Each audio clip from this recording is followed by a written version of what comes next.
Are you ready? No.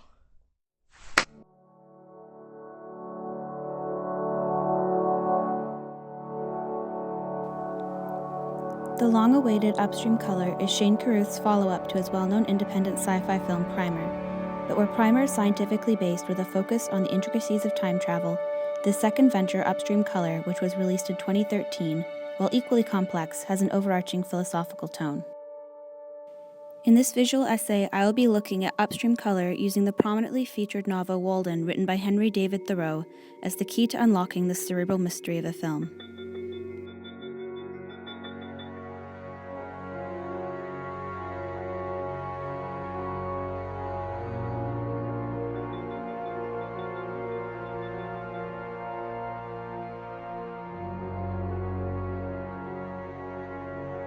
The opening moments of Upstream Color introduces the thief, a man who gathers worms from a strand of blue orchid plants.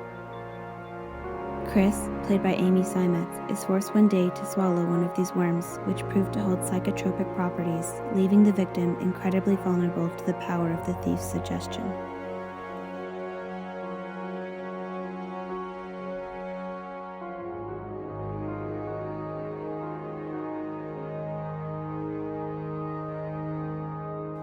The thief robs Chris of her savings while keeping her distracted by having her write out by hand every word in Henry David Thoreau's Walden.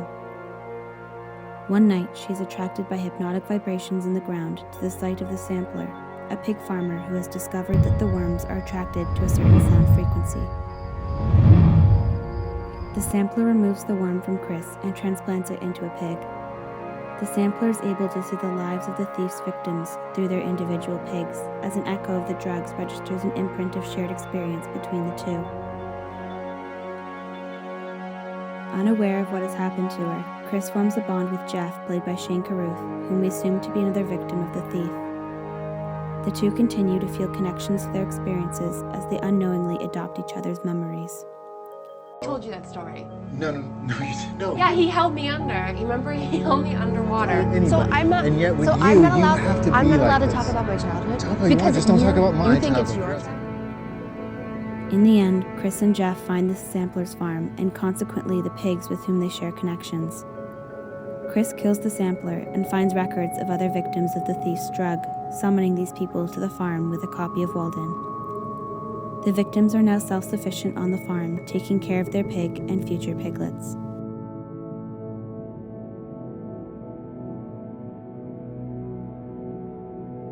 Once you've sorted out the plot, Upstream Color isn't difficult to understand.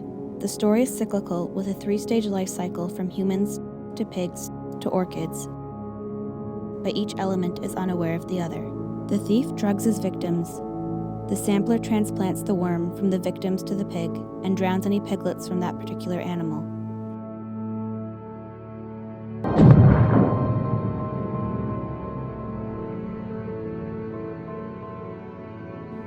After time has passed, the decomposing piglets release the hypnotic blue worm seed, where it floats upstream and is absorbed by the orchids.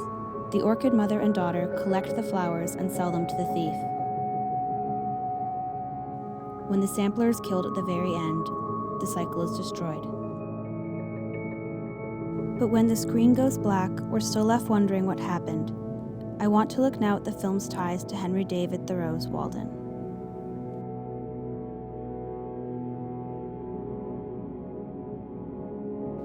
In her hypnotic stupor, Chris writes out the words of Walden in a ritualistic game of distraction.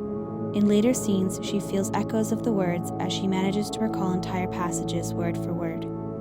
Some have claimed that the presence of Walden is merely a means of propelling the plot, but in the grander scheme, it's clear that it's anything but a minor detail.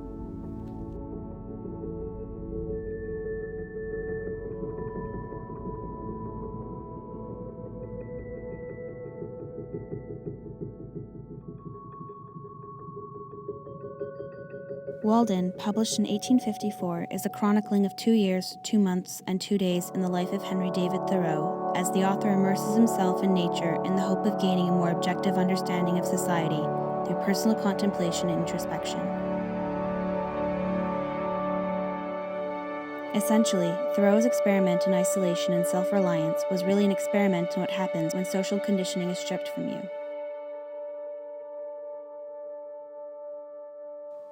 The key to using Walden as a means of explaining Upstream Color is not restricted to the content of the novel, but in a more general exploration of its themes and intentions. In his time by Walden Pond, Thoreau contemplated the linkage between nature, human nature, and the ambiguity of the spirit, as well as focusing on the simplicity of life when the individual detaches from society. In simpler terms, Thoreau meditated on the coexistence of man and nature in connection with personal happiness and fulfillment.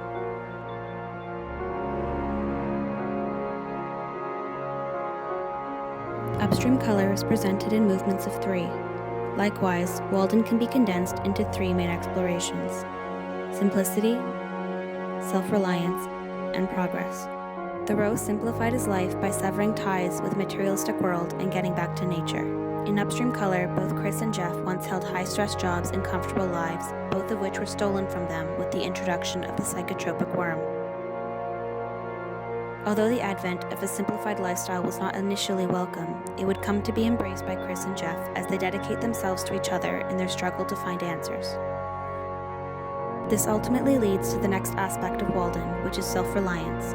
In Walden, Thoreau farmed the land and looked after the nature around him, allowing himself to become self-sufficient.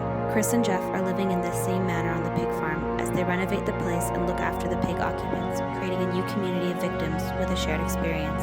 In Walden, Thoreau does not hide his skepticism for society's idea of progress. He claims that it is unreasonable to think that outward improvement can bring inner peace.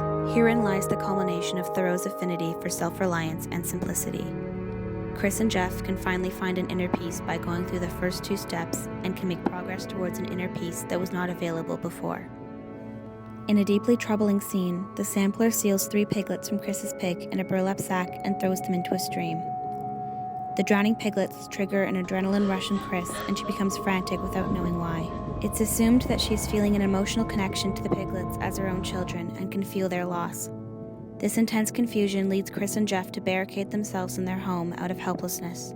In a subsequent scene, Chris retrieves rocks from the bottom of a pool over and over again, reciting lines from Walden with each resurfacing.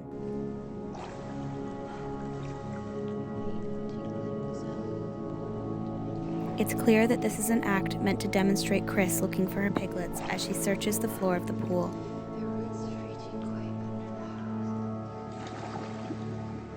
This is where Chris and Jeff start to make the connection between the odd links they feel and the pig farm. Additionally, the final moments of Upstream Color bring to light some of Thoreau's ideas regarding the presence of a spirit, both animal and human spirits. On a number of occasions, he sought a spiritual presence, but it would seem that he on the whole doubted its existence.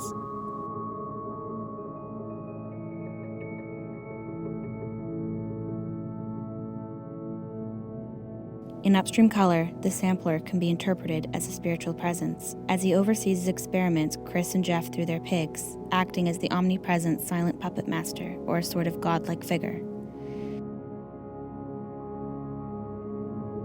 Chris, having been infected with the words of Thoreau's Walden, kills the sampler or the creator in a violent declaration of autonomy.